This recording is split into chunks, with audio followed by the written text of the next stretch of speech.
प्रेरित करेगा। परम आदरणीय श्री ओम बिरला जी, माननीय लोकसभा अध्यक्ष।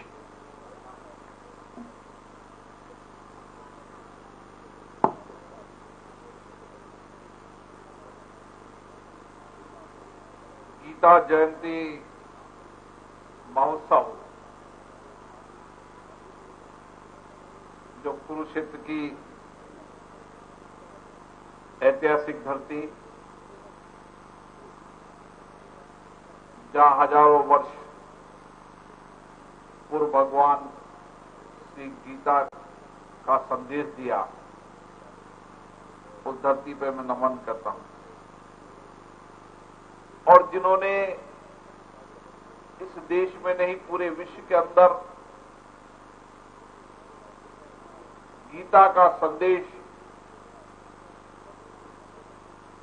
जियो गीता के अभियान के रूप में जन जन तक पहुंचाने का संकल्प लिया है, ऐसे हम सबके प्रणेता महामंडलेश्वर आदरणीय ज्ञानानंद जी महाराज जी को मैं प्रणाम करता हूं। इस राज्य के यशस्वी मुख्यमंत्री, जिन्होंने इस धरती को आध्यात्मिक ज्ञान की धरती बनाकर पूरे विश्व को धार्मिक और पर्यटन स्थल के रूप में विकसित करने की कार्य योजना बनाई। मैं इस मौके पर राज्य के मुख्यमंत्री जी मोहनलाल खट्टर जी को भी बहुत बहुत धन्यवाद देता हूं। राज्य विधानसभा के अध्यक्ष माननीय ज्ञानचंद गुप्ता जी, हमारे लोकसभा में हमारे सांसद रतनलाल कटारिया जी, अरविंद शर्मा जी, नायब सैनी जी, बहन सुनीता दग्गल जी, इस राज्य के मंत्री श्री संदीप जी, इस क्षेत्र के विधायक सुभाष जी, और इस क्षेत्र से जिन्होंने अपने सामाजिक कार्यों को किया और देश में स्वदेशी जागरण मंच के माध्यम से एक नई चेतना जिताई, सतीश जी, आप सबका बहुत बहुत अभिनंदन।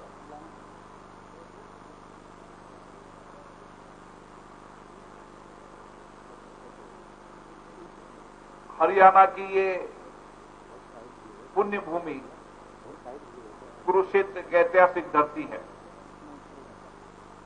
और ये ऐतिहासिक धरती आज भी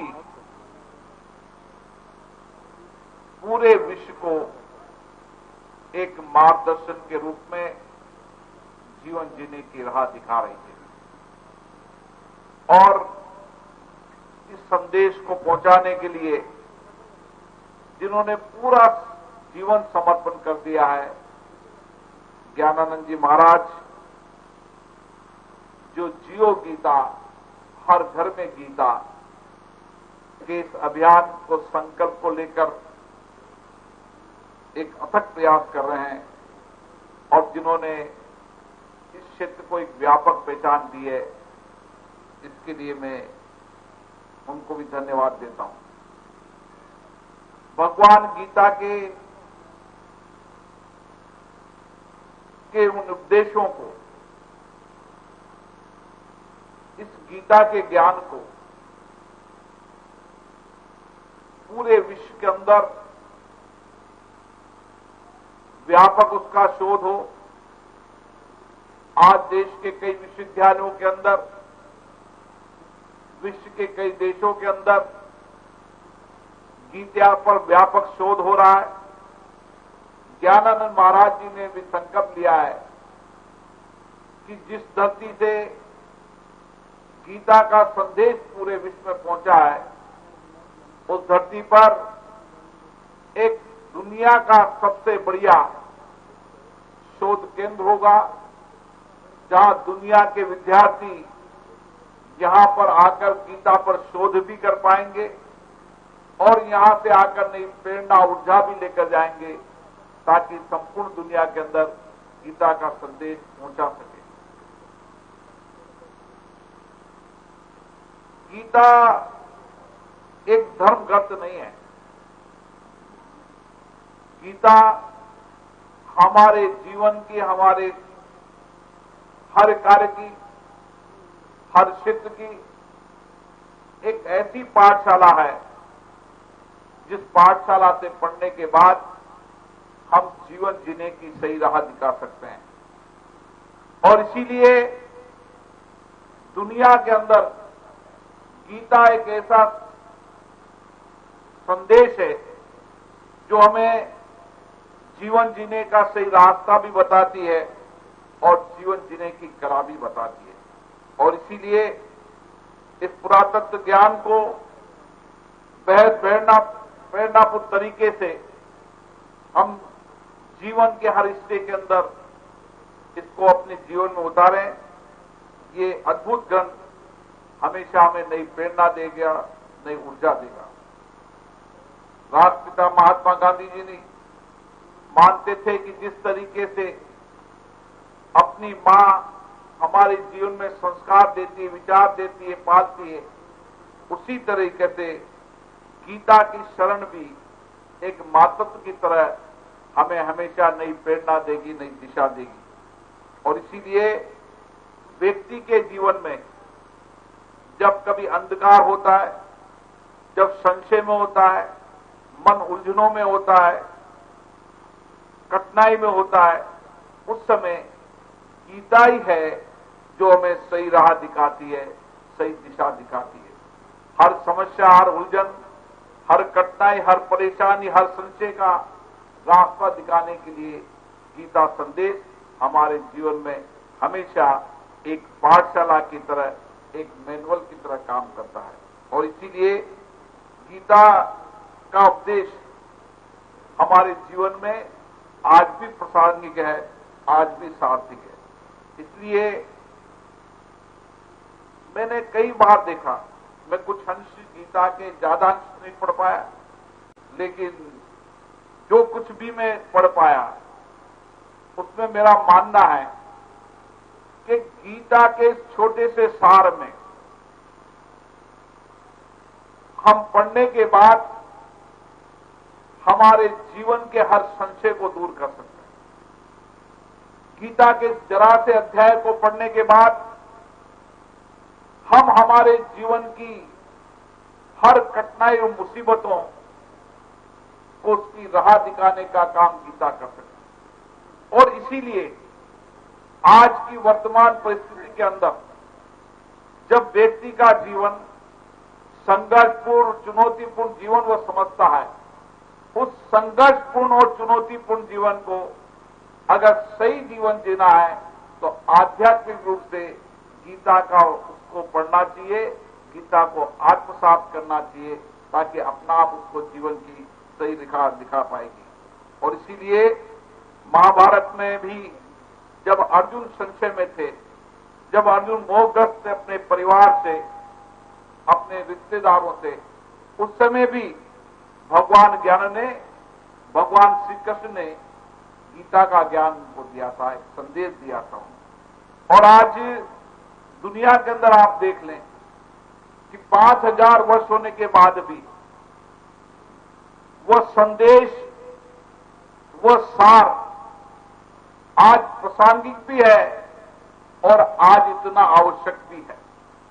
और इसीलिए सामाजिक जीवन के अंदर व्यक्ति जब संघर्षों में उलझता है, कठिनाइयों में उलझता है, तब अगर वो अपने जीवन को गीता पर, श्री भगवान पर समर्पित कर दे तो उसकी राह अपना आप दिख जाती है।